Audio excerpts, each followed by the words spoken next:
Shabbat Shalom to everybody. Shabbat Shalom.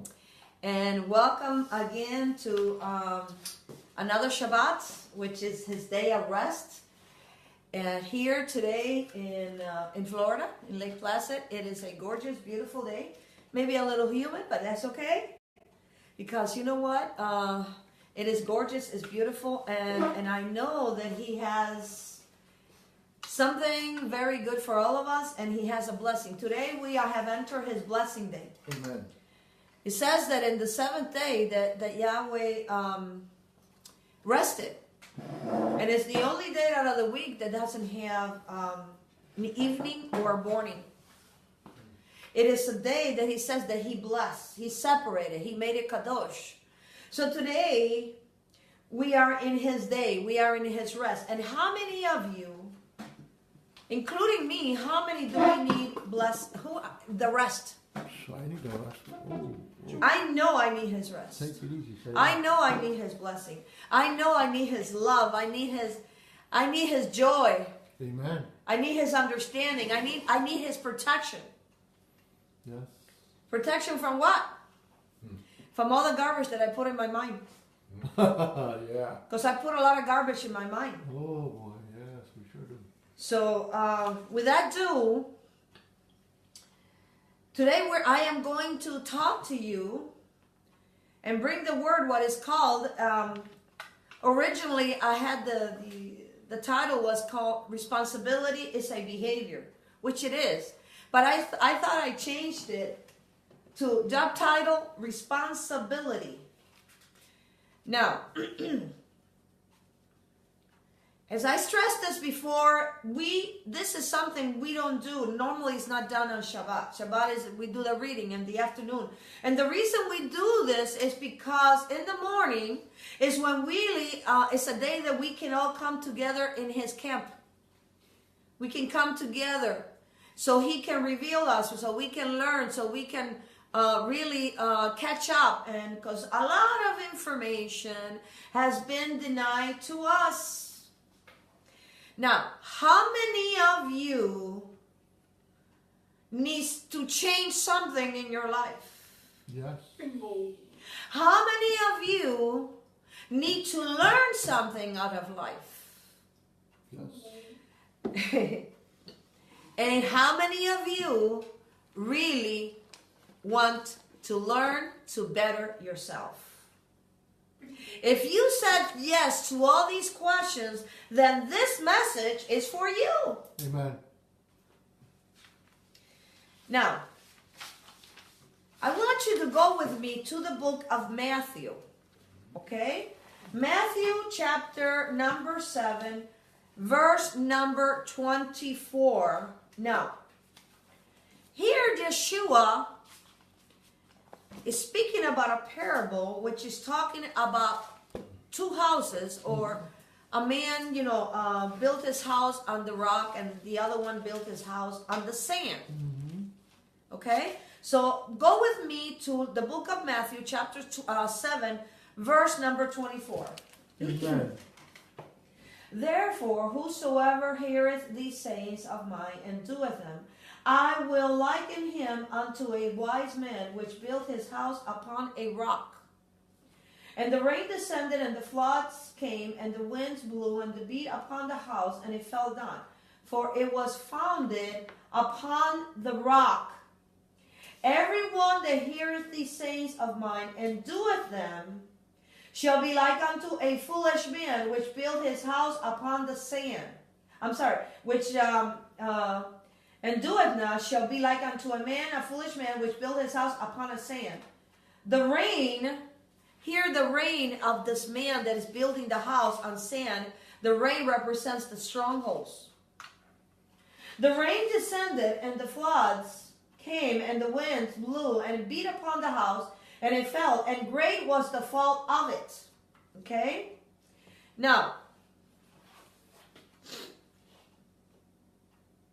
this is an analogy, or this is really, Yeshua is speaking here about a parable. The house that was built upon the rock is really speaking about stability. It's talking about salvation. It's talking about Yeshua. It's talking about building the house. These are two houses. The two houses that it's talking about is talking about Judah and Ephraim. The one that built a house upon the sand are those that really don't even, maybe they did salvation, but they're not doing the Torah or the commandments, or maybe they're doing the commandments, but they're not doing salvation. So really, let's see what these two houses are. When you build a house, if you were to build a house, would you build your house upon the rock, which is cement, or would you build the house upon sand? On cement, rock.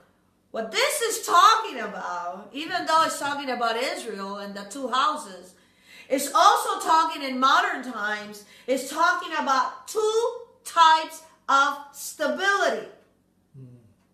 Okay. What is stability? Stability means that you have strength. It means that you are in a state of being stable, being secure, being security, being safety, that you have strength. Now, where do we find stability in our unstable world? We will never find stability in the world because the world is not stable, because the world is not looking for Yahweh. The world, most people in the world have no kind of responsibility. Most people do not have discipline. Okay? Okay. Stability is found in two places. Stability will be found definitely with Elohim, and stability is found in a family. Do you agree with me? Yes. Now, the values of family is what makes a family strong. It's the values, the ethics, and the principles. Their stability. Also, in a family, their beliefs, their morals, their family unity, communication, their love and affection for each other, their respect, their time together, and the one and only responsibility. Responsibility is a job. Responsibility is a behavior.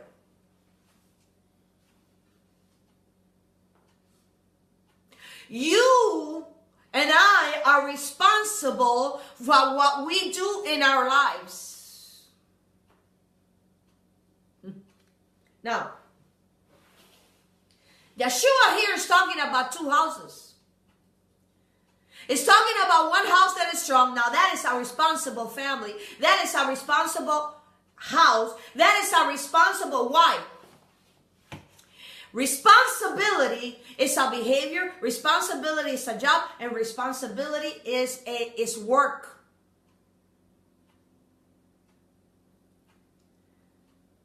Now, how do you build a strong family? How do you build a strong faith? How do you build a strong foundation for something?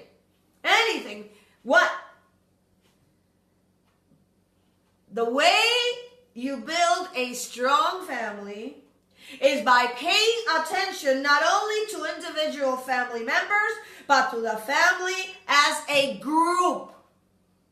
Your family, the word family really means group, it means the unit, but really family is because it's a name.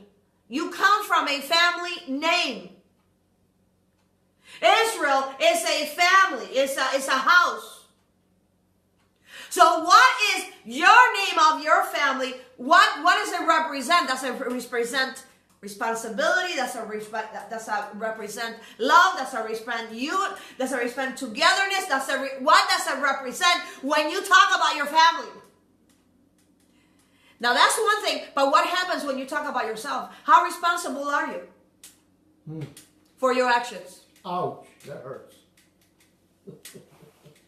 See, this is rarely done in America. Family in America, very few families in America are strong. Do you agree with this? I agree 100%. When you are a strong family, you become abnormal. Because it is not the normal. No. And if you have a strong family, and if you have responsibility in that family, okay, you become abnormal, and what happens is either people want to mimic you, or people will become jealous of you, and they wish they had that type of family. Now, but really the ones that make a family, I'm going to tell you what it is parents. And how is that? Because when a father and mother get together, what do? That's the one that starts a family. The one that starts a family is the father and the mother, the man and the woman. They start a family. They start what is called a kingdom. Because now the father and the mother, they have a child. Let's have children, and you have children. And what happens? Your family begins to grow. But what is the father and the mother teaching? Wow. What are they teaching their children? Exactly. Wow. Listen very carefully. Because Yeshua here is speaking about two houses. Even though he's speaking about the house of Judah and the house of Ephraim, everything in life requires to have responsibility. Do you agree with me? Amen. Watch this. If you go to school, you're responsible to get good grades or to graduate. If you are married, you are responsible to be committed to that marriage. If you go to school and you to the university, let me tell you, you are responsible for your action. If you want to lose weight, you are responsible to lose that weight. If you are one to walk with Yahweh, then your responsibility is to live a daily life.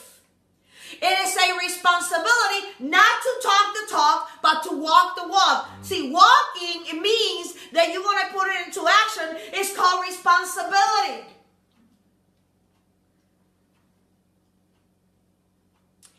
If you had a business and you wanted your business to grow, Responsibility. would you hire somebody that's reckless, or would you hire somebody that's responsible?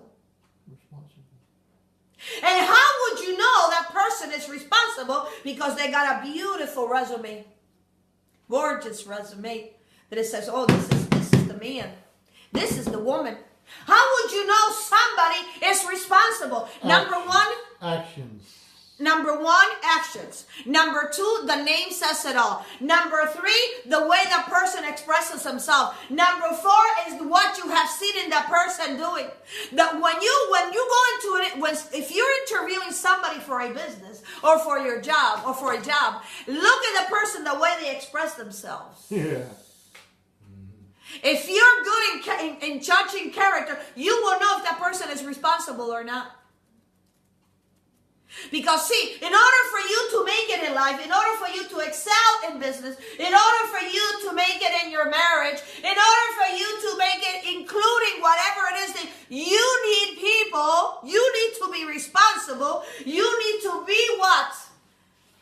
You need to, in other words, you need to show that you're responsible, but you also need people that are responsible to make it work. Yes or no? Amen. What happens when a husband and a wife get married and they're committed to each other, but one is responsible and one is not? What happens? Vision. Wow. Goes kaput. Yep. Kaput. Adios. Responsibility is something that very few people want, because responsibility is discipline. Somebody Yes. sooner or later is going to get tired. It requires work. And responsibility is discipline, and discipline is something that very few people want, because you know that you have to live this kind of lifestyle every single day. Whether you like it, whether you don't, whether you got diarrhea, you don't. It's like brushing your teeth. It's like going to sleep. It's like drinking water. It's like eating. It's a lifestyle. What is called responsibility, and very few people want this. Because most people, watch this, and I wrote this morning because I listen very carefully. See, this is, and I hope you get what I'm going to tell you. There's a job to be done, correct? Yes. There's a job to be done. Yes. And someone says to somebody, please pick up that piece of paper off the floor and throw it away. Somebody says it is the other person's job. The other person says it is not somebody else. No, it's somebody else's job. And somebody says, again, it is someone's job, the original one. And someone says, this is my responsibility and I must behave and do my job. How many of you say, I am responsible and I need to do what I need to do? How many of you procrastinate what you need to do? Including walking with Yahweh, including a daily life, including your prayer life, including what He wants from you. What? How many of you are procrastinators? See, procrastinators are not responsible people. I know I'm speaking to somebody, and if I am, well, hey, good for you, because I know He's talking to me. Hallelujah. And you have no idea how awesome this is. Look at this. James chapter number 1. Wow. Verse number 2. Now this is James. Yeshua's brother. James chapter 1, verse number 2. After Hebrews. James, are you there? Chapter 1. Now, for some of you that don't have the Bible, please get yourself one. You know why? Because this is your best friend, this is your best answer, and I'm going to tell you everything you want is here. Now, why do I say that? I am not speaking to you about religion. I am not speaking to you about legalism. I am really not saying to you that you have to do what I do. I'm not saying this. Because you know what? All of us have a will to hear, to not to hear, to do. I am not here to do such a thing. I am just here to really express myself in the faith that He has given me. And the wisdom and the power that He has given me. Because it has worked in my life. Yahweh has worked in my life. And since His work in my life, I want to share that with you. Whether you believe or not, that's okay. That's okay. Okay? Now look at what it says in the book of James chapter 1 verse number 2. My brethren, count it all joy when you fall in diverse temptation. Are you being tempted today? Have you been tempted this week? Are you doing your own will? Now watch this. Knowing this, that the trying of your faith worketh patience. But let patience have her perfect work, that you may be perfect, entire, lacking nothing. Whatever you're lacking is because there's some kind of wisdom that you don't understand. If any of you, look at this, if any of you, the word is if, any of you lack wisdom, let him ask Elohim that giveth to all men liberally, and upbraideth not, and it shall be given unto him. But let him ask in faith, nothing wavering. For he that wavereth is like a wave of the sea, driven by the wind and tossed. For let not that man think that he shall receive nothing from Yahweh. You cannot build your house upon the rock and at the same time upon sand. It doesn't work, because that means you have no stability. A person that does not have any stability is a person like a bee. It's going from flower to flower. It's like a pinball machine. It's like a pinball machine going from all direction. Doesn't know where to go. Amen. Because it is loose, doesn't want to obey, doesn't want to think, doesn't want rules, doesn't want responsibility of any kind. 10-4. That's it. Got That this requires work and discipline. Wow. And see, if you don't want to be responsible, then you need to be like Nebuchadnezzar. What do I mean? Nebuchadnezzar thought that he was God. And Yahweh said, "Oh, really? You really think so?" He took Nebuchadnezzar, the king of Babylon, and he sent up into the wilderness and his hair started growing, his nails started growing. Actually, he started looking like a beast, like an animal, until he came into himself and says, "No, you are God. I'm not." And when you are not responsible, and let me tell you this, whether you're a king, whether you're a mother, a father, whether you're a son, a daughter, whether you are Israel, whether you are Ephraim, whether you're Judah, there is responsibility from the moment we have been conceived in our mother's womb. And many don't like it because many want to give their responsibility to somebody else that it doesn't belong. Wow. Your responsibility, you know what it is. And let me tell you, there's no greater responsibility than being human. Most people don't want to be human. Sure. Wow.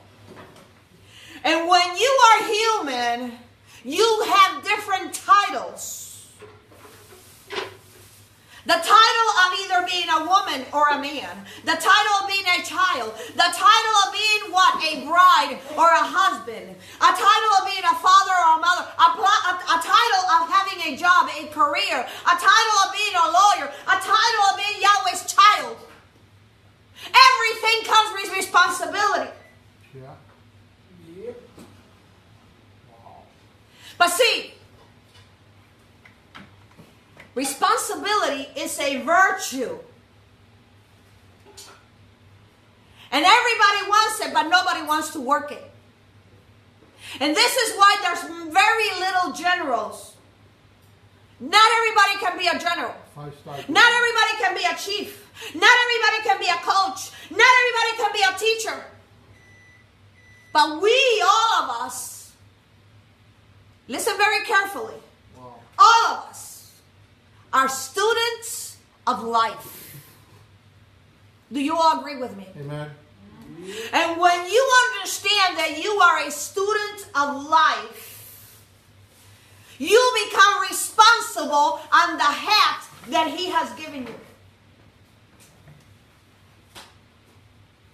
If you are 40 years old, 50 years old, 100 years old, and you're still boohooing and still blaming others for your mistakes, then you haven't grown up and you're still in Pampers. Ha! With the yellows. Whoa. A responsible person is responsible that person is responsible for their actions, for their doings, for what they have said, for their children, for their house. Wow.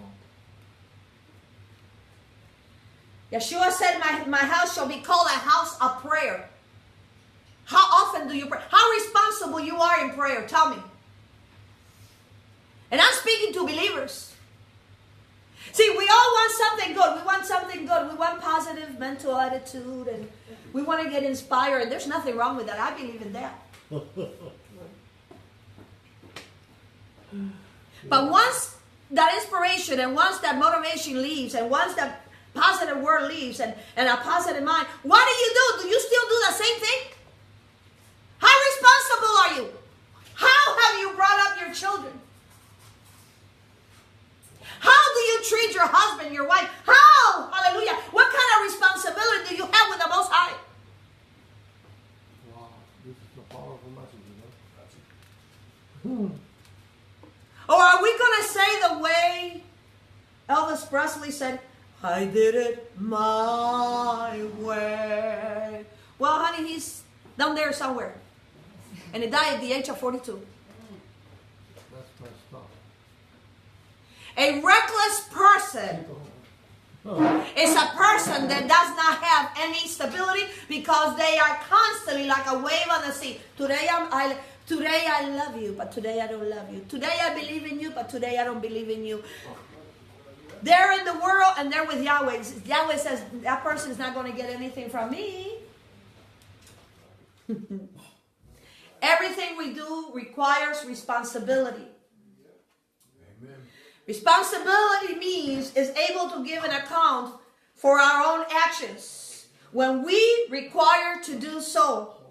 Being liable for your behavior. In other words, it is a moral duty. It is a job. Amen. Please go with me to the book of Ecclesiastes. Ecclesiastes. Amen. You know, I see believers that they say a lot of things about the word, and That's the it's Proverbs. true. That's the And the problem. word says, and the Torah says, and the commandment says, and I do this, and I do. But you know what? Very few really are responsible the way they live, Amen. the way they talk, Wow. the way they put into actions. Yep. Wow. Somebody said to me not too long ago, you know what, Lala, this is one of my sisters, including my sister Mercedes. I love the way I love the way you bring the messages because you say it like it is. You pull no punches. You know why?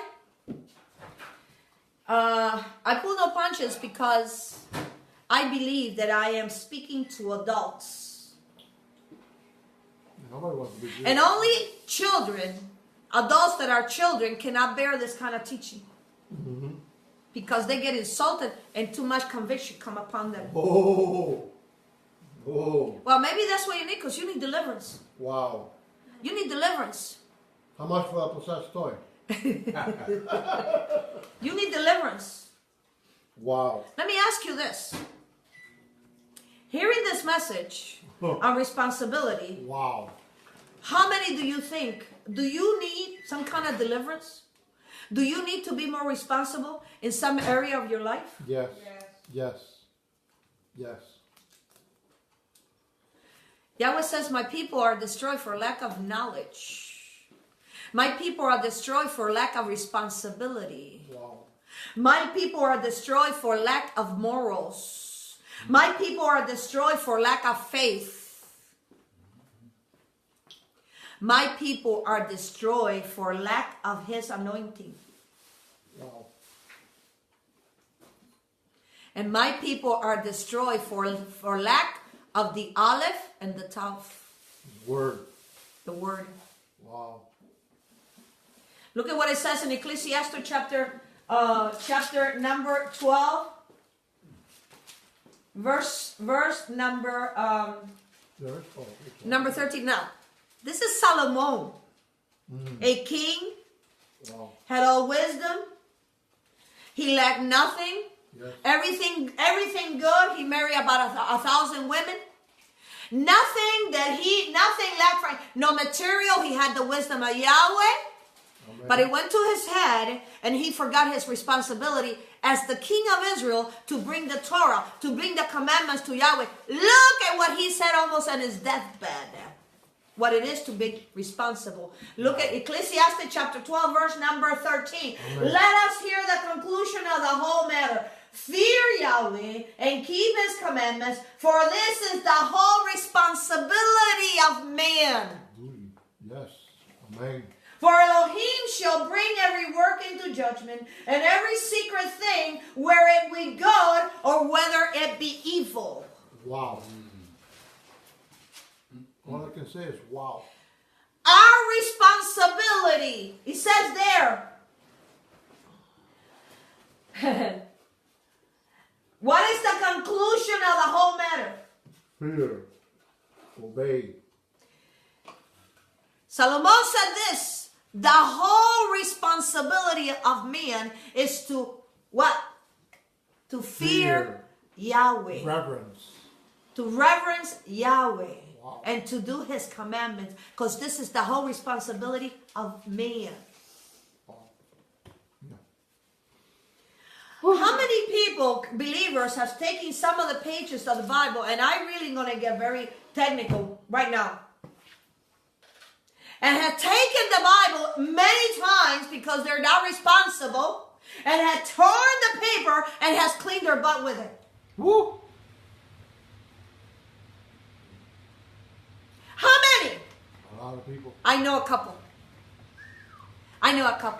And I'm not talking about two people. I'm talking about many. They only seek him when they want to.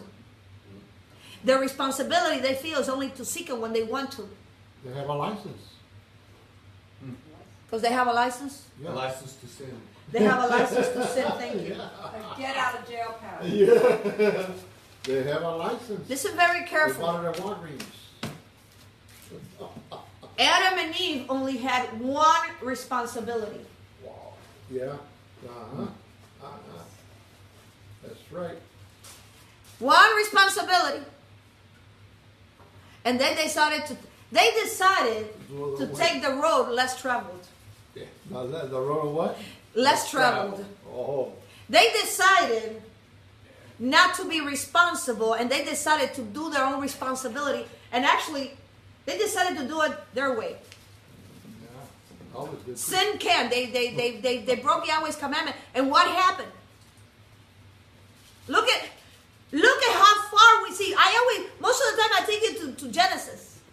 Because everything starts from the beginning. We are in this mess that we are in because we ourselves, mankind, has brought all this destruction upon everything that we see. Don't think it's the devil. Really? You really think so? You really think so? It's us? Do you think that everything that's happening in the world is because people are keeping his commandments or because they're not? They're not. Because they're not. They're not. Bottom line. Bottom line. And look at what Yahweh said to look at what Yahweh said to Eve. Genesis. He says, and you want to go there? Let's go there. Let's go there. Yeah, why not? Let's go there because see, he gives us responsibility in this earth. Yes. But that responsibility, we don't want it. We want to give it to somebody else. We only want it when it's good for us. Ah. Am I right? Yep. It's our responsibility when it blesses us, when we feel good. See, having a child as a woman is very painful. And to be a mother and to be a father is a huge responsibility. Yes, it is. And many fathers cannot stand to be responsible, so they decide to leave the family. So they can start dunking their donuts somewhere all over the place. Over the donuts. Over the donuts. so they can dunk the donuts with different flavors of milk. Hey. Or they might be around, but they leave it all to the wife. They might be around, but they leave it to the wife. No responsibility. That's right. Bottom line again. Yeah. It all started in the Garden of Eden. See, there's always the root problem. Your problem has a root problem. Mm-hmm. And look at what it says in Genesis chapter number 3, Yeah. verse number. See, we think he didn't went to the woman first. He went to the man. Amen. Yahweh went to Adam on verse number chapter 3, verse number 9. Great. number 9. And look at what Yahweh said. And Yahweh Elohim called unto Adam and said unto him, where are you? Where's your responsibility? What have you done? And he said, I heard the voice in the garden. I was afraid because I was naked and I hid myself. Really? I don't know where you're going to hide. And he said, who told you that you were naked? And hast thou eaten of the tree where I've commanded thee that you should not eat? And the man said, the woman who you gave me, she's the one that gave it to me. That's right. And I ate it. Wow, that really talks about responsibility, huh? Yeah, let's blame the woman. And Yahweh Elohim said unto the woman, look at what Yahweh said unto the woman. Why'd you give her? What is this that you have done?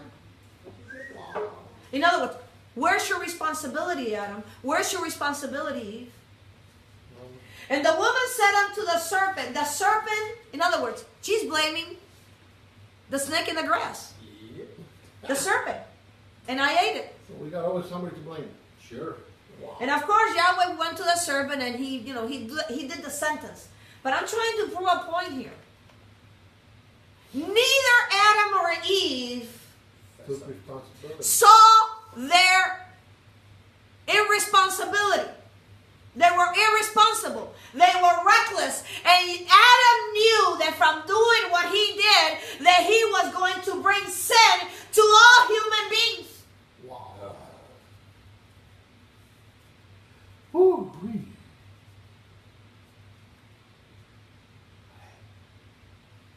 And the sad thing about Adam, not Eve, Adam, because Adam, the man is the head of his household.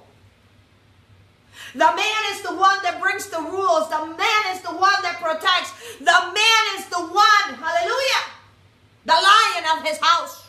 Amen. The woman is the lioness. Never said once, forgive me, for I have sinned. Neither Adam nor Eve. Pride. Neither of them can. Because Eve Look at all that stuff. mimicked what Adam was doing. Pride. There are women right now that are married that will mimic and they will do whatever the husband does, even though it's wrong. And I'm going to give you an example. Can I give you an example of that? Yes. My trade has always been a hairdresser, a hair colorist. Yeah. I've been here in Florida we've been here for 14 years. I remember working in this one salon and I was doing somebody's pedicure. Young girl. She must have been like maybe, I don't know, 25, 26 years old. Married. And she said something to me that I said, what? She said that she was married and I said, she started crying. I says, my husband, I have allowed my husband to do things to me that I don't like, and I did it. What was that? She says, my husband, to please my husband, I will sleep with women, with men, and we become three, and I didn't like it because I felt that if I would do this, I will please him and he will love me more. But it got so nasty that I became so disgusted of it.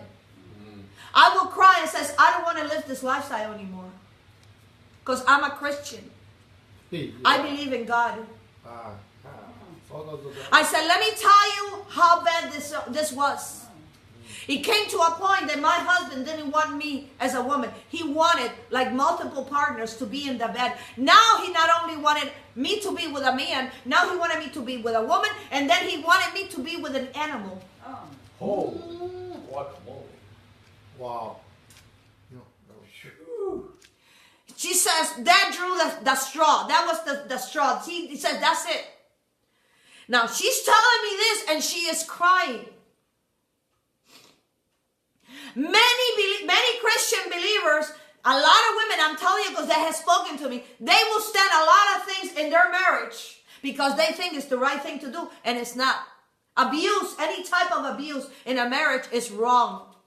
Physical, mental, spiritual, any type of abuse in a marriage is very wrong. Oh, yeah, that's right. That is not biblically inclined. Yeah. How can somebody abuse another person that they love, and it's made in the image of Yahweh, but then abuse them, but at the same time they love them?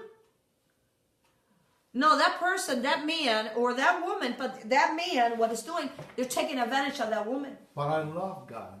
I'm sorry? I love God. And they say, I love God. Yeah. Let me tell you this. Thank you, brother, for telling me this. Which you have never seen. Huh. You can love God.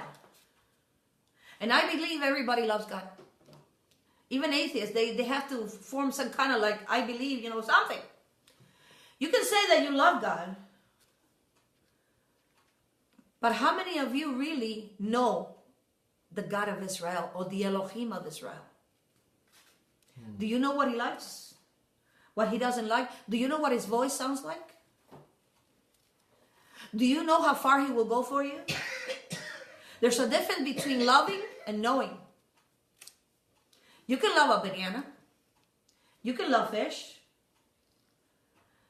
But do you really know who he is?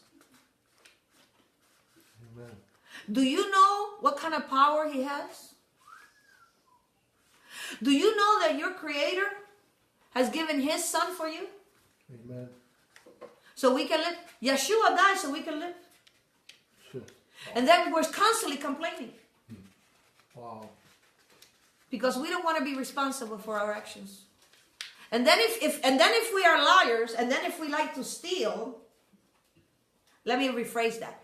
If somebody lies and if somebody steals, a liar will say, I didn't steal, I didn't lie, somebody did.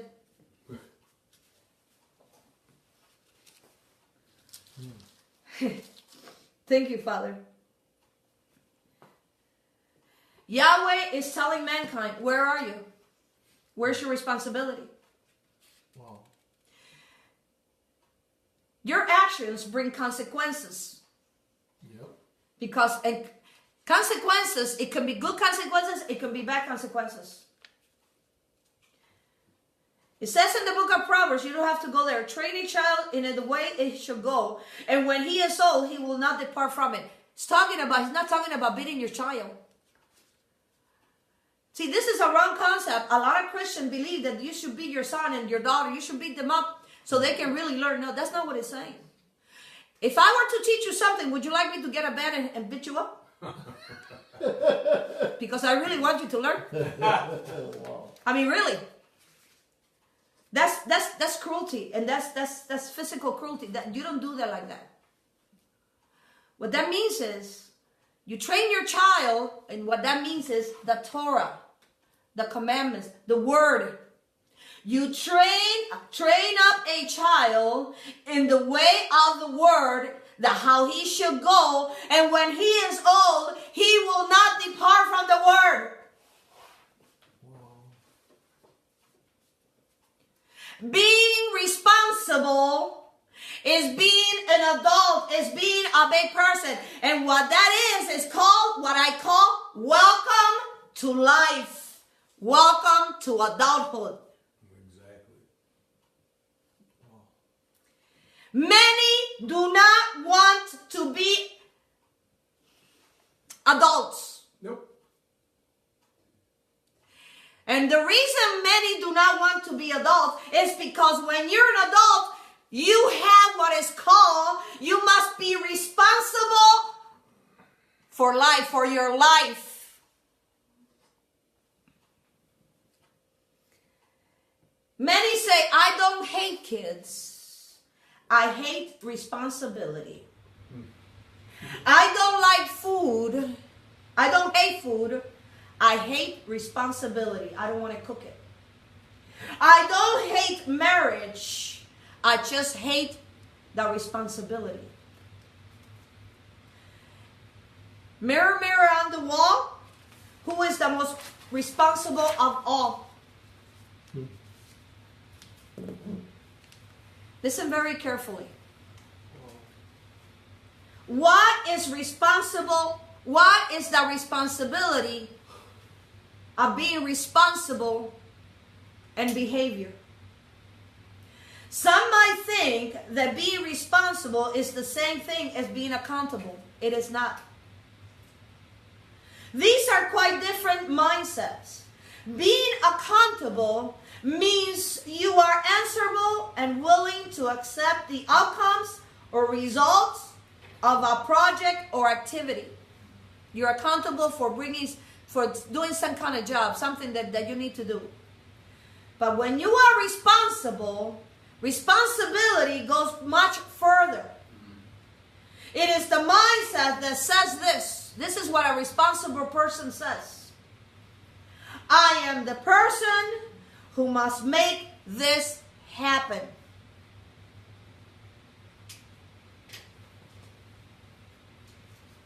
Whether it seems from your belief or because your job requires this of you, or there is some social force binding you to this obligation. So reality is responsibility is an obligation.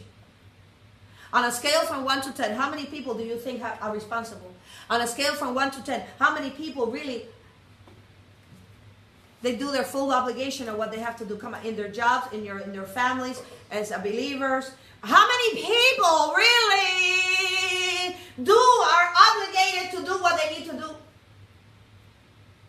How many people that are reckless give their responsibility to others? This is what a man does when he leaves his family and goes outside and leaves the responsibility to that woman, that mother with those children. In their job, some don't have responsibility and they give their responsibility to other workers. In marriage, a lot of men and a lot of women, they give the responsibility to themselves. In other words, the husband gives it to the wife. Oh, let her take care of it. Let her do it. Let her do it. What the hell? And the woman gives it to the husband. And guess what they do? And then both of them gives it to their kids. Their kids today, there are parents, and parents are the kids. Where's the responsibility today? Where's the morals? Where's the ethics? From the time we are born, we are given responsibility in this world. Yahweh gives us a responsibility. What is the head that you have? What is the responsibility that you have? How many of you are mothers? How many right now really should not have the title being a mother? I know a couple. How many right now should not wear the title of being a father? Because they're not responsible. Yep. When you are a mother or a father, your life is not your own. Your responsibility is that child. And you need to teach that child how to live, how to support it. You're going to raise that child with love. You're going to teach him what's good, what's bad. Amen.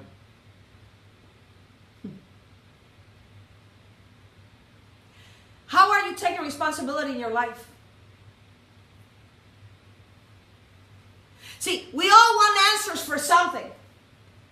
But when we get the answers, what do you do? What do you do? What is your responsibility as a person? What is your responsibility as a mother? What is your responsibility as a father? What is your responsibility as a child? What is your responsibility as a teacher? What is your responsibility just being human?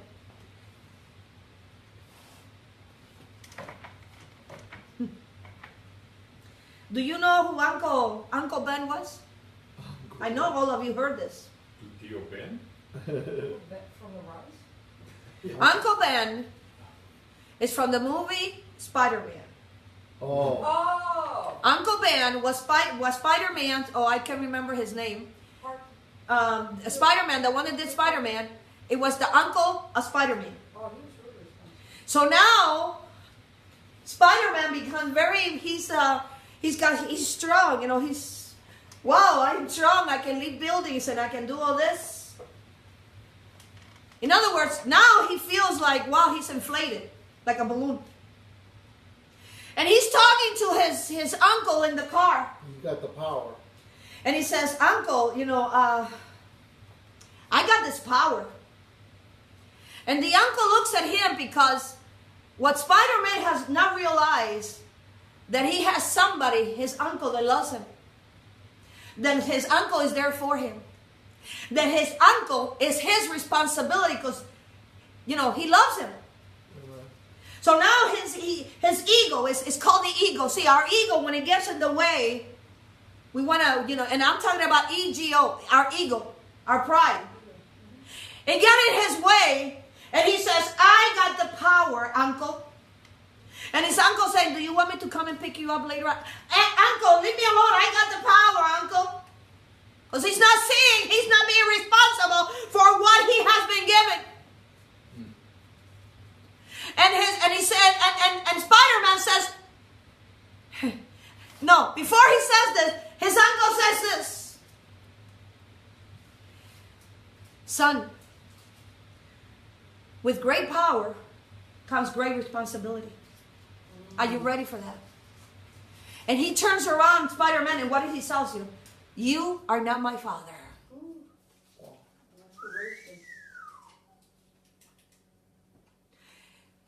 Uncle Ben's eyes begins to cry, begins to get watery.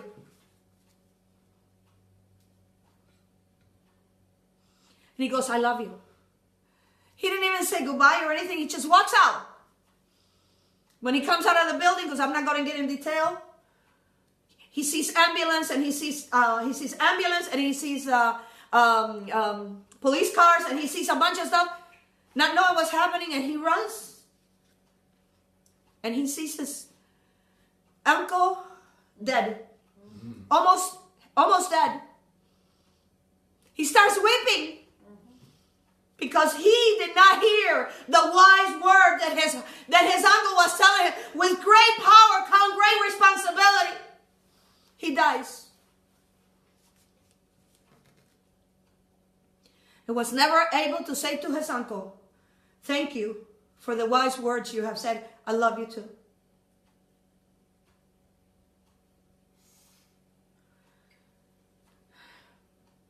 Parents are leaders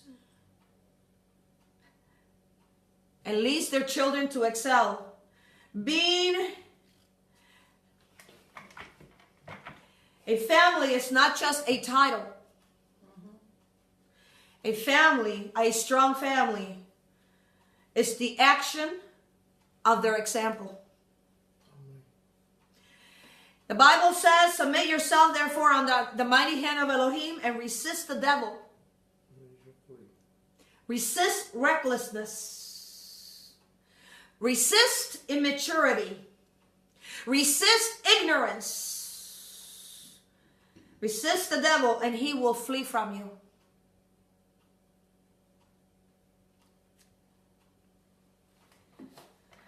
The most important aspects of taking responsibility of your life is to acknowledge that your life is your own responsibility.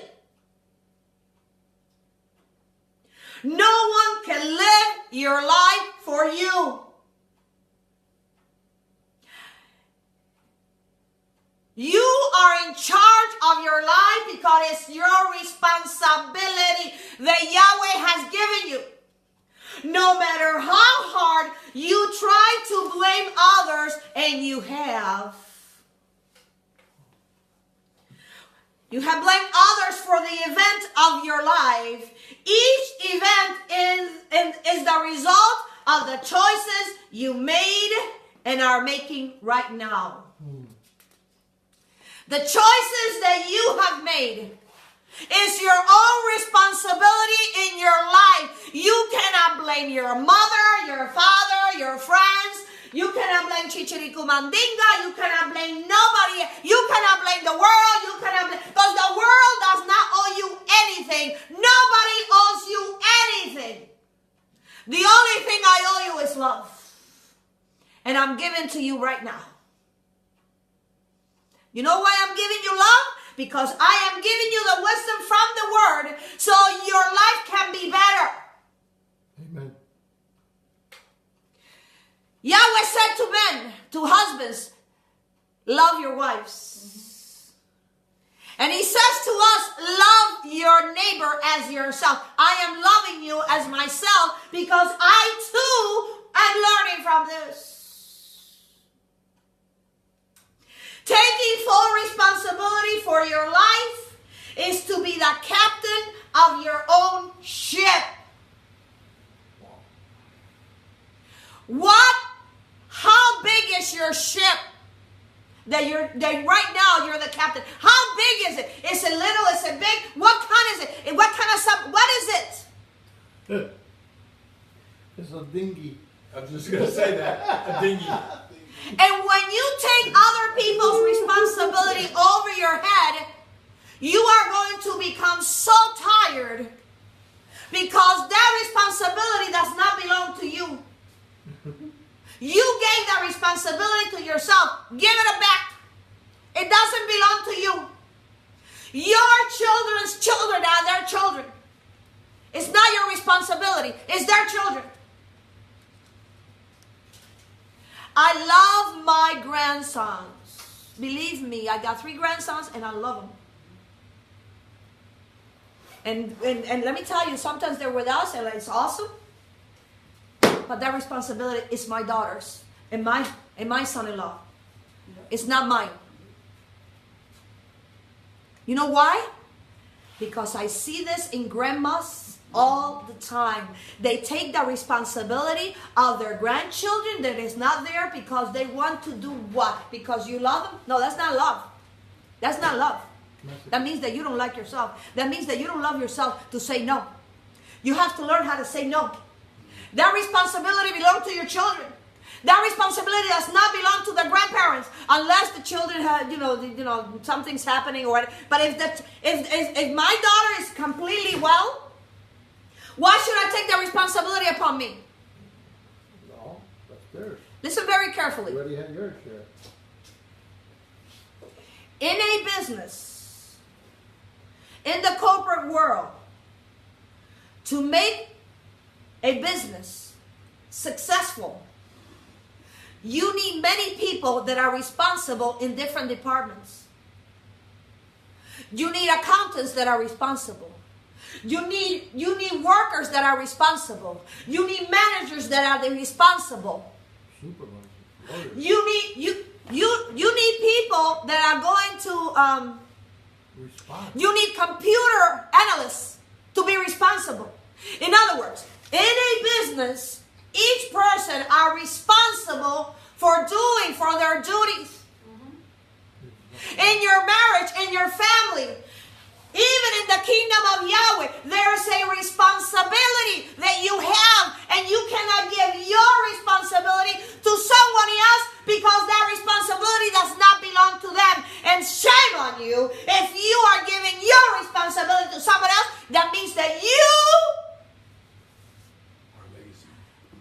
Let me tell you what that means. You're still thinking like a child. You're still talking like a child. And you're still hating like a child. And you must leave your childish way. A child is not responsible. A child learns how to have responsibility. The only responsibility a child has is 2. It's the responsibility to go to school and the responsibility to obey their parents. Yes or no? Yeah.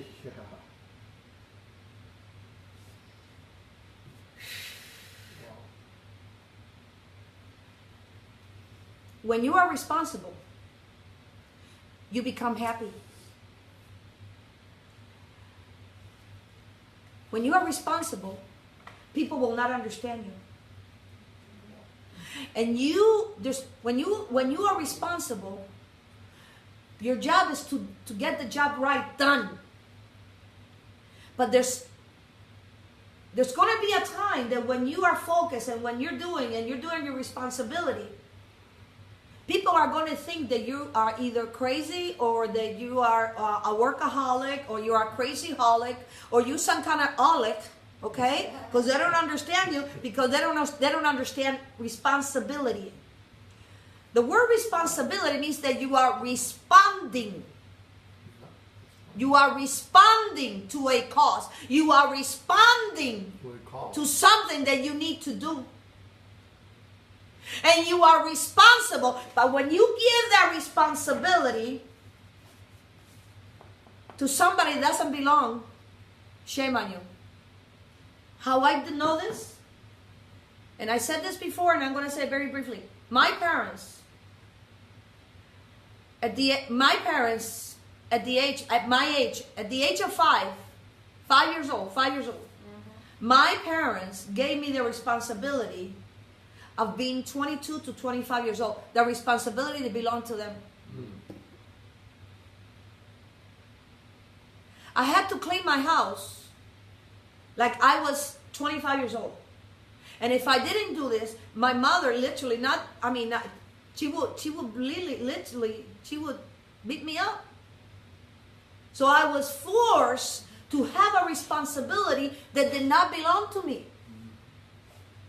But what did that do in my life? I became very, very responsible. So I thank my parents, because I learned something from that. It wasn't meant to, but it did. And I thank them, because I am responsible. Because reality is, whether I am sleepy right now, whether I have a headache, it doesn't matter, because you don't care. You want the word. It is my responsibility to bring it to you and to him. People, let me tell you this. When you have a responsibility to do, people will see your strength. People will see that you are not like other people. People will see you as a great leader. Wow, what a simple message, but so powerful. Yeah. The opposite of responsibility is recklessness. Do you know anybody that's recklessness? Yes. A reckless believer, or somebody that's recklessness, is somebody that has been bewitched. Let's go there. Galatians chapter number 3. Bewitched you. Honestly and truly, I really didn't know how I was going to bring this up. And, it's like a war in my mind. Should I bring this? Should I not bring this? What's going on? And,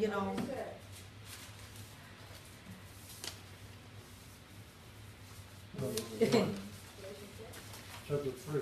Look at what it says. Verse 1. Look what it says in Galatians chapter 3, verse number 1.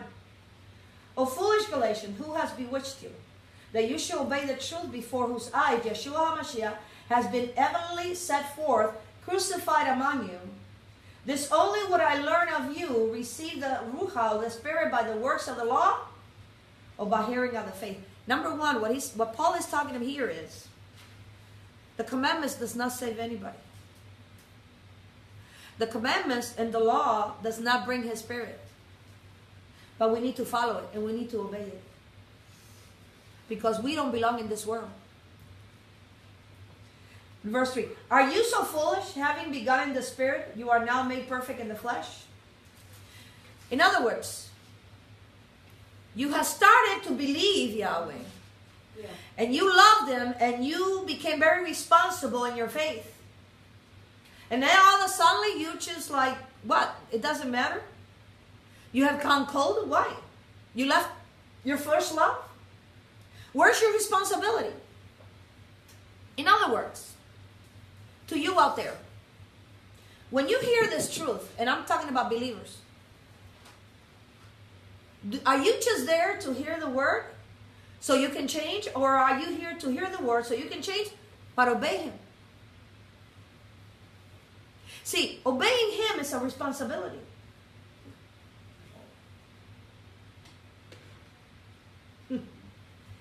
For have you suffered so many things in vain, and it be yet in vain?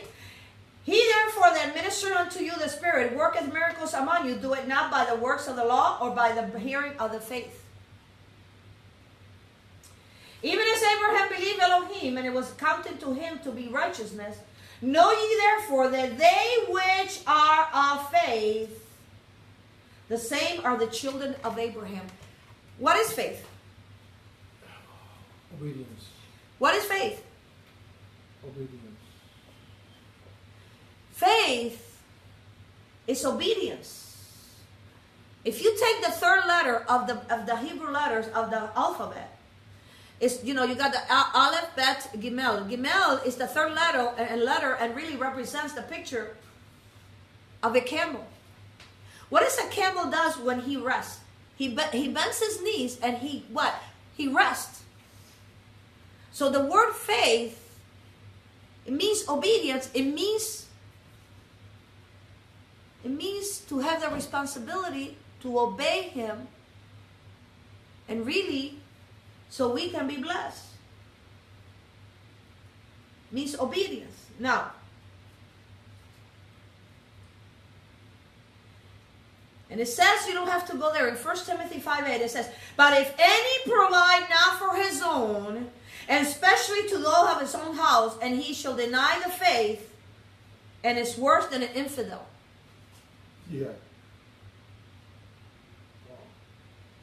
What is the gift that he has given you? Are you using that gift? Or are you just want to look nice in front of people so you can be accepted?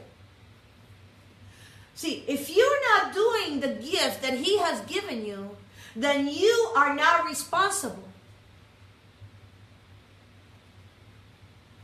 Man's way is not Yahweh's ways. Man's religion is not Yahweh's ways. Man's doctrine is not Yahweh's way. Man is carnal and selfish. Yahweh is a spirit and is love. For as the heavens are higher than the earth, so are the ways and the thoughts of Yahweh more than of man. Yahweh's intelligence is higher than ours. How do you see Elohim? Do you see Elohim smarter or dumber than us? Smart. Is he smarter or dumber than you? He's smart. The universe reveals his intelligence and his superiority. Now, this is going to be a personal thing. Ready? Get ready for this.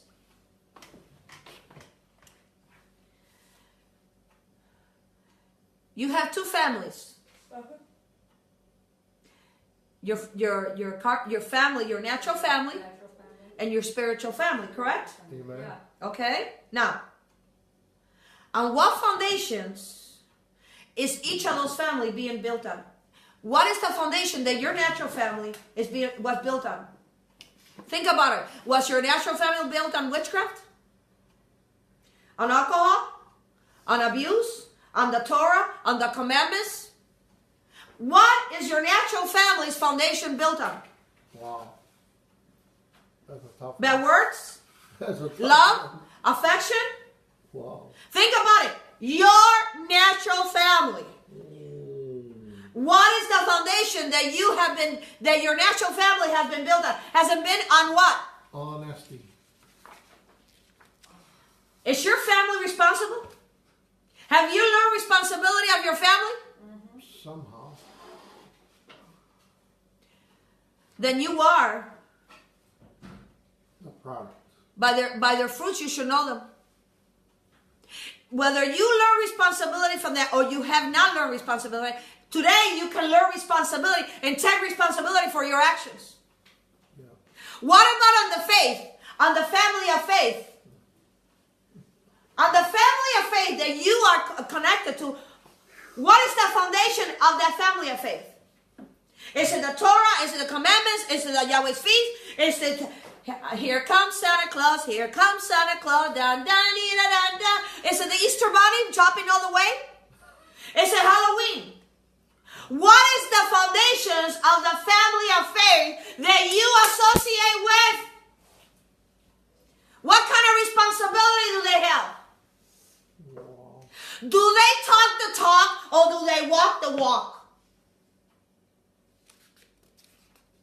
Somebody said this morning, one of the brothers said this morning to my husband and I, well, man, you know what?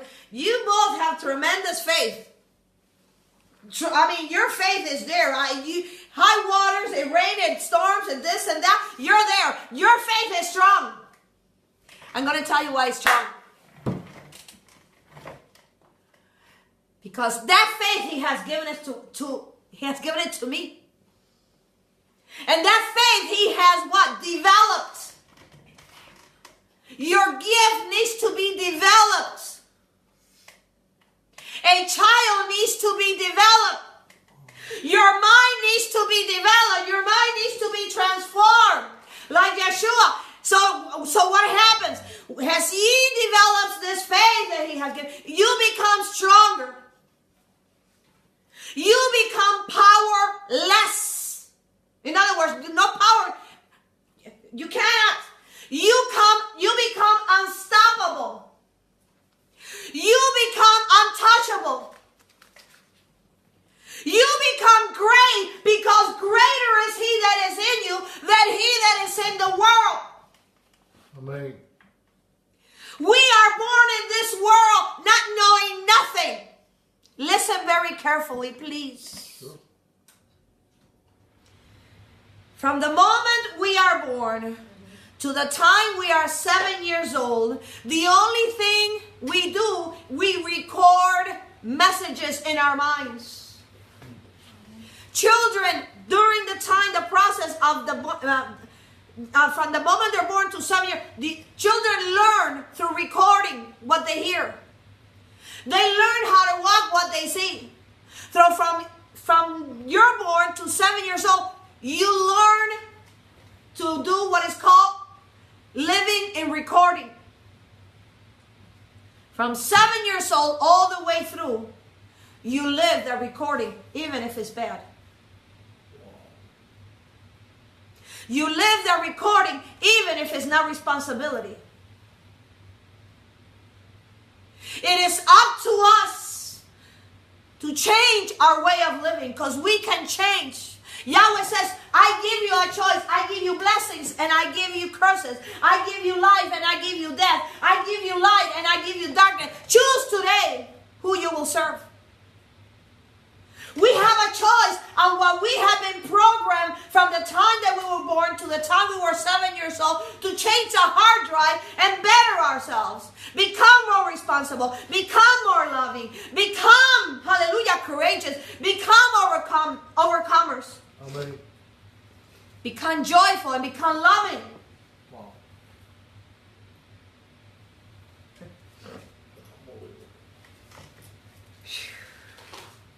It's your foundation of your family's been, has it been foundation upon the rock or the sand?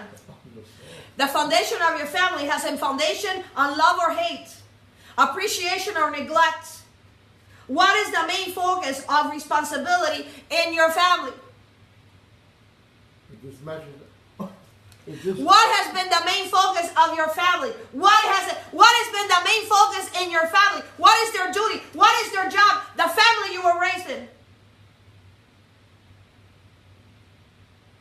Wow. Originally, I come from Cuba. I came to the United States when I was 9 years old. Right now, I'm 58. In a couple of days, I'll be 59. Ooh, where's you going to retire? And I love my age. I don't care what I love my age. Let me tell you, I asked my father-in-law. My father-in-law is 84 years old. He doesn't speak English, so I asked him in Spanish. He's been married for what, 59 years?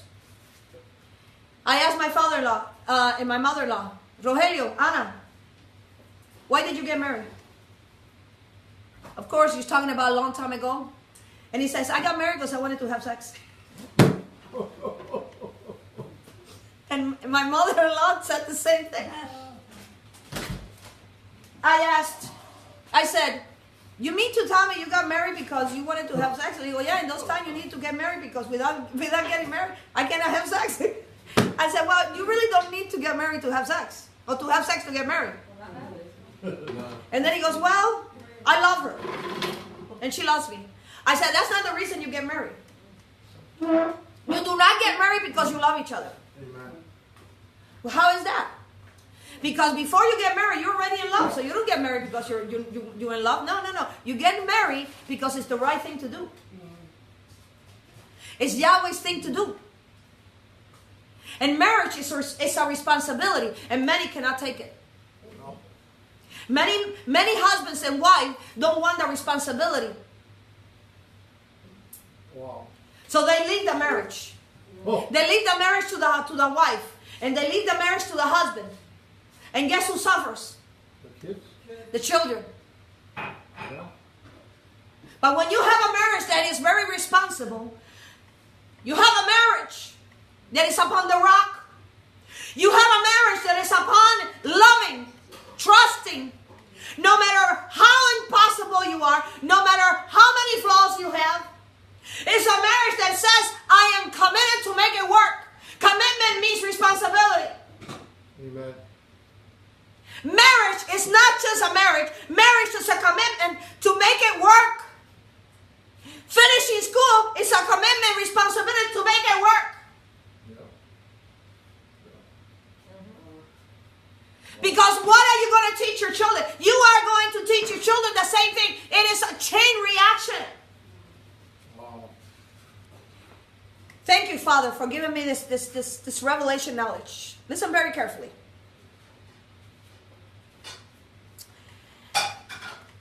Your responsibility,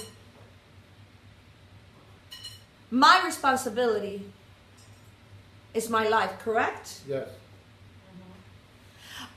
A mother and father's responsibility is their children, correct? Yeah. A husband, literally, a husband's responsibility is his wife and children. A wife's responsibility is her husband and children. Yeah. The teacher's responsibility is the children, to teach the children, correct? Yeah. Yahweh's responsibility is the whole world. It isn't yours and it isn't mine. It's his. And when we take responsibility for something that doesn't belong to us, everything goes haywire.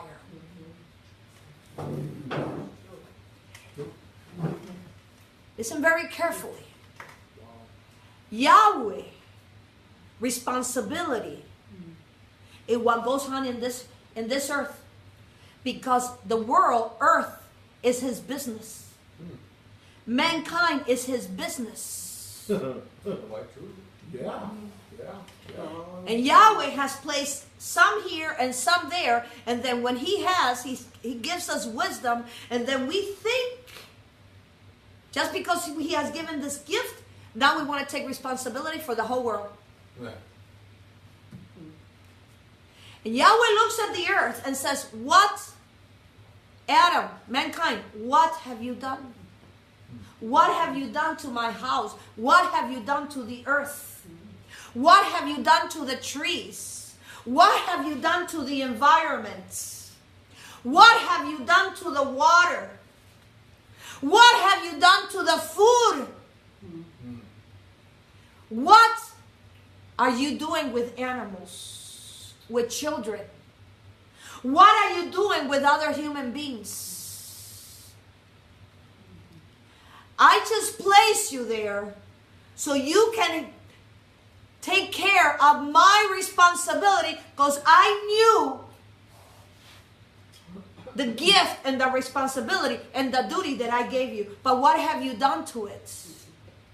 You made it a desolate place. You have made it a desert.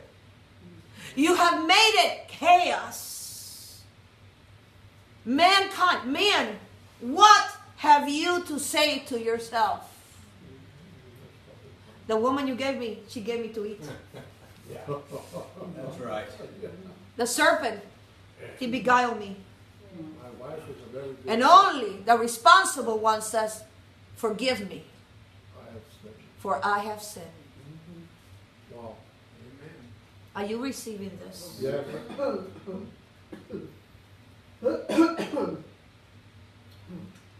How is your life in your home?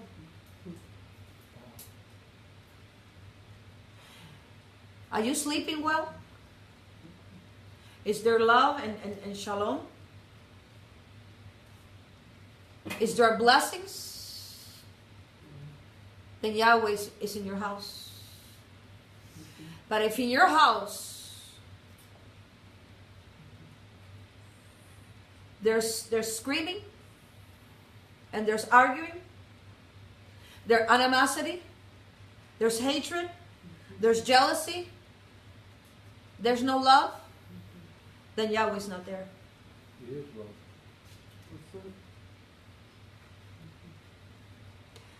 Where the Spirit of Yahweh is, there's freedom. Exactly. Yahweh will not cause what He hates. We do. When we decide not to be responsible for our actions.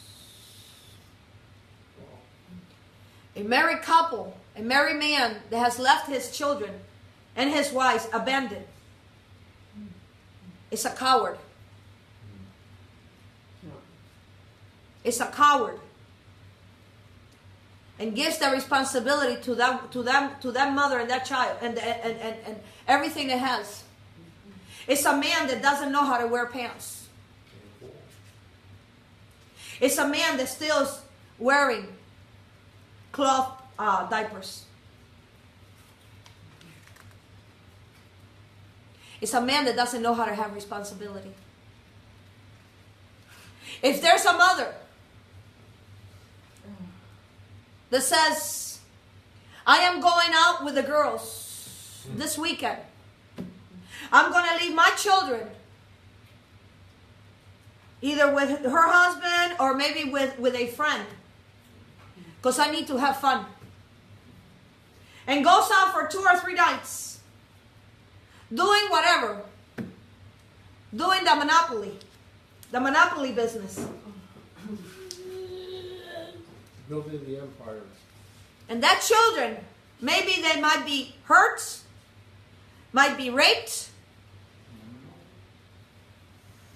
or maybe she leaves them by themselves. That is a mother that doesn't know how to have that is a mother that should never be called a mother, because that is a mother that doesn't know how to have responsibility.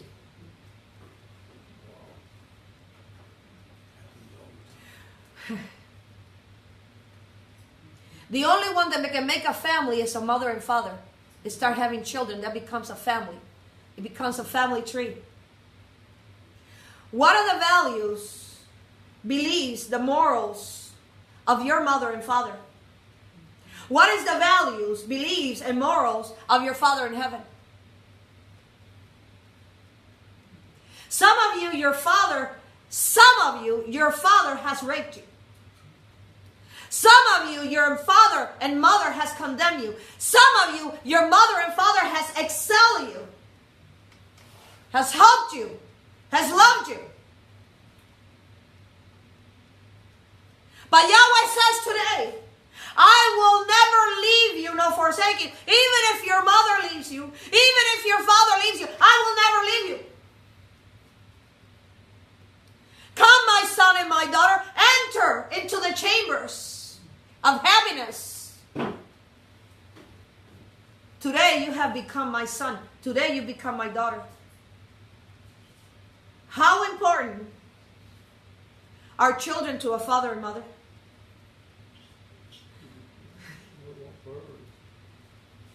On a scale from 1 to 10, how many parents are responsible today? Are and are not responsible. Why is family so important? Why do you think?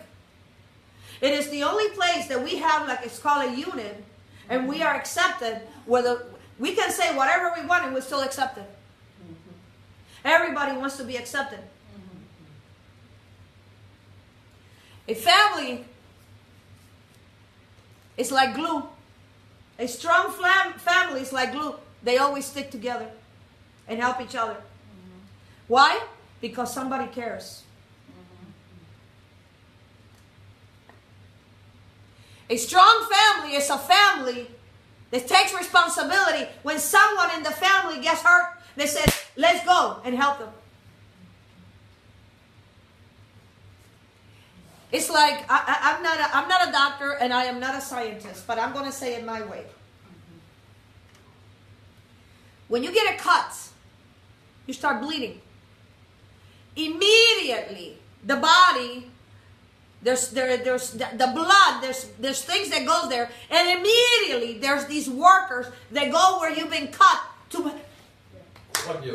it. Yeah. To heal it. Yeah.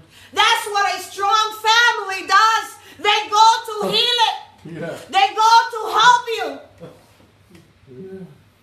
A strong family is a family that has been built on the foundations upon the rock. No storms, no problem, nothing will come against that family. Because it has been built upon what? Upon the rock. And what is the rock? The rock is Yeshua, and the rock is responsibility.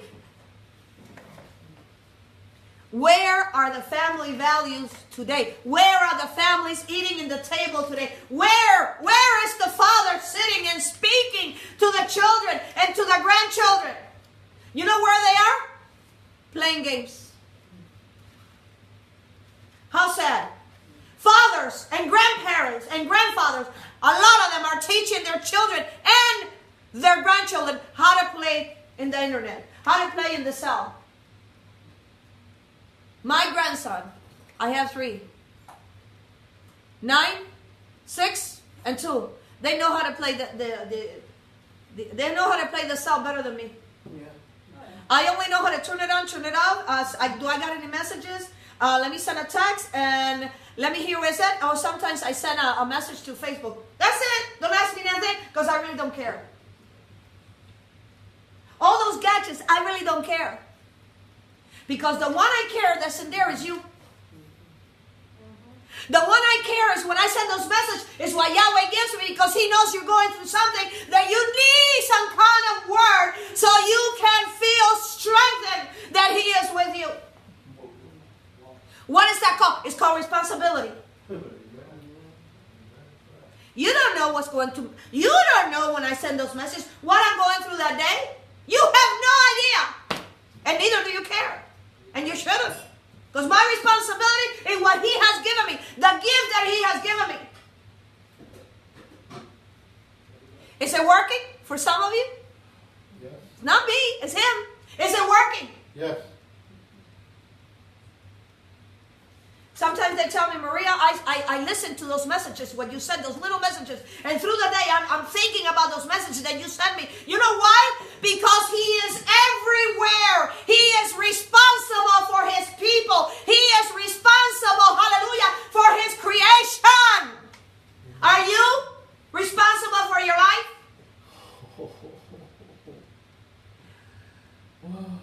And I don't want to hear that victim mentality. Boo-hoo. Boo-hoo. I see it. Betty Boo. I had a friend, a lady, a client, and she used to come get her hair done in Chicago. Every day this lady was very negative. Have you ever heard anybody that's very negative? I don't know, Maria. The day is so depressing. Every time. So anyway, she called me on a day that I was very tired and I was really, really busy. And I saw her coming and I said, not today. Please, not today. Today's not your today. Please, not today. She comes and she got this bracelet, like, you know, like when you got carpal tunnel, and she got all these stuff, which is nothing. So people can, she's the kind of person that she wants people to feel sorry for. Yeah. So this is what, literally, please don't take this literal or what I'm going to say, please, but this is what I said. Then I started, oh my God, I can't believe I said this to her. No, because she said it. She comes in. She wanted to die. She comes in the salon, and the day was gorgeous. She said, I want to die. And she goes, hey, Gretchen, how are you? Yeah. And then when she was smiling, she had all this green stuff on her teeth. I'm not kidding. Gretchen, how are you? Isn't it a beautiful day? I don't know, Maria. I've been crying all night. It means you got good lunch, honey. And then she goes, and she goes, I'm so depressed. I feel like killing myself. She said this many times to me. Well, she told me on the wrong day this. And I can even remember it was a sunny day, gorgeous day, and it was on a Friday. Around 4:30, 5 o'clock in the afternoon. in Chicago. That's how I remember. I will never forget. And I said to her, I said, but look at the day. It's so beautiful. It's so nice. Don't you look at how nice. I was trying to get through her. She didn't want it because she wanted the victim mentality. I really want to die. I'm so depressed. And I said, really? And I said, this is it. Really? You want to kill yourself? Well, look at that. There's a lot of traffic right here in front of us. Open the door, throw yourself in there, and I want to see really if you really want to die. She went, no, Maria, I don't want to die. That was so true. Please, I don't want to give ideas to anybody. But this woman drove me nuts. Yeah, all the time. The reason this happened is, And she had an awesome talent. and she had an awesome talent. She knew how to answer the phones like a reception. I mean, she really, I've never heard anybody. She had a gift. It was awesome. Yes. The reason this happened is because when you have a lot of love, you love life, and you're full of energy, you're full of faith, you're full of that you want to help others, your energy level begins to grow. And this type of person, what they do, they want to suck out, like a leech, your energy level. That's the truth. I learned my lesson. Let me tell you this. Anybody can be a leader. Anybody. You know that, right? Anybody. I believe this. But only great leaders are born.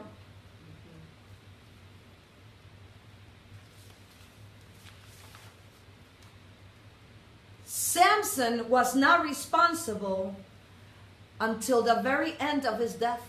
Yeah. Yeah. And he killed all the Philistines that needed to be killed. Yeshua was responsible even in his death and resurrection.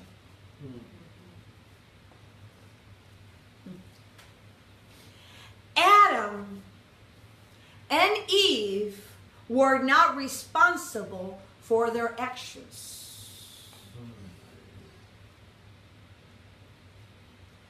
Judas was not responsible for his wrongdoings. So he hung himself. Anybody can be a leader. Listen to me very carefully. Anybody can be a leader. But only great leaders are born. Because great leaders are the only ones that are really responsible. Great leaders accept full responsibility for personal success and for the success of projects of their team and the entire organization. Yep. In our salon, me being a hair colorist, and I cut hair, you know, my main thing is hair color. I had hairdressers. When something went wrong and they did something wrong, I went and I took full responsibility, even though I didn't do it. Because that name, Chicago Hot Looks, and my name, my dad, being in business, always taught me that a name means a lot. I took responsibility for their failures. I took responsibility for their actions because they're working inside of my business. That is a great leader. Just like Bravehearts. I love that movie, Bravehearts. And by the way, it was a true story.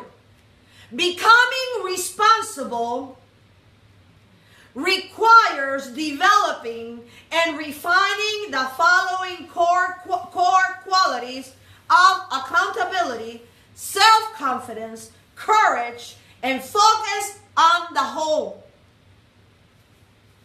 Are you with me? Amen. Are you receiving this? Yes.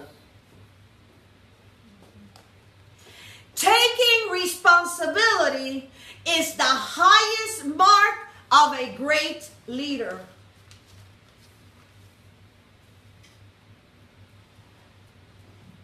Listen very carefully. And this is for all of you.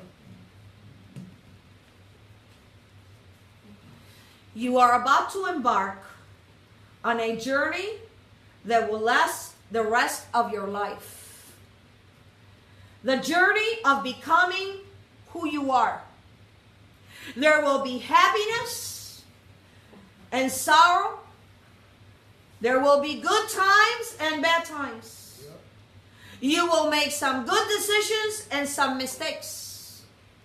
Everything will be just one big learning experience. Now that you have taken a moment, go ahead, step over that threshold, take that step of faith.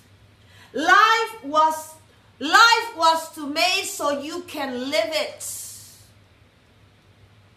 Life was not made for you to constantly pondering, problematic, constantly thinking about your problems. He did not create you such a thing. And by the way, listen very carefully, because that's it. I'm going to leave with this.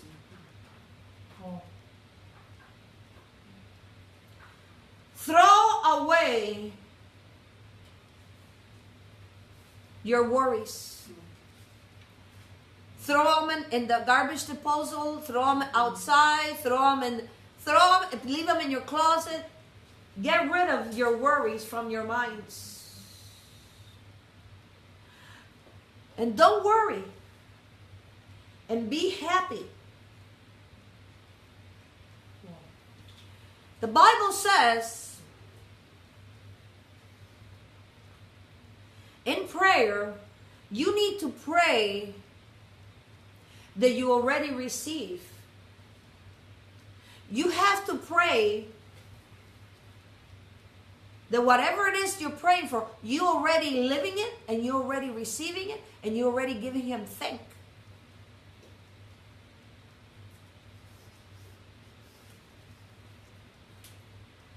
Don't worry, be happy.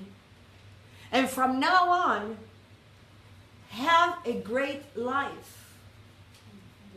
I'm not saying for you to have a life. I'm saying have a great life.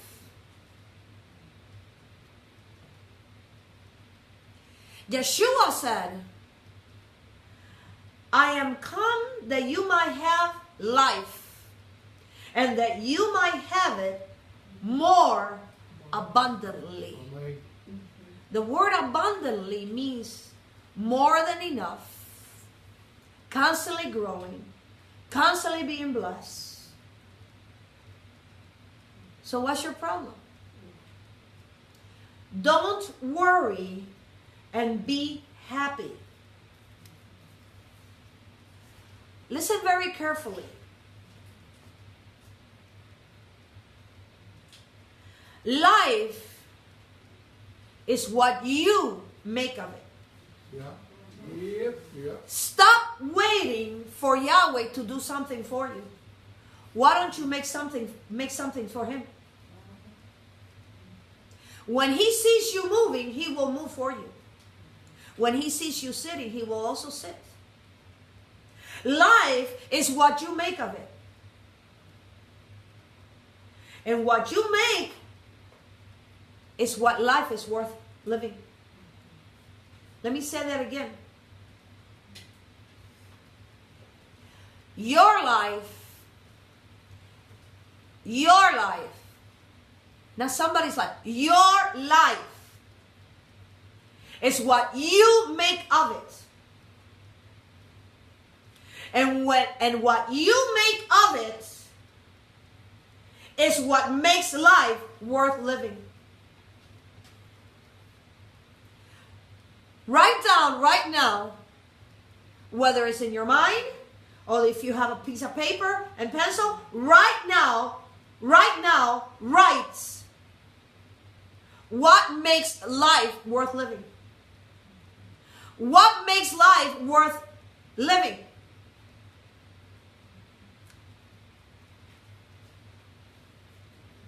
Oh, Please write to me. Short, something short, brief. I want us to see the thumbs, but I really want to hear your comments. I want to hear what you have learned from this message into your life.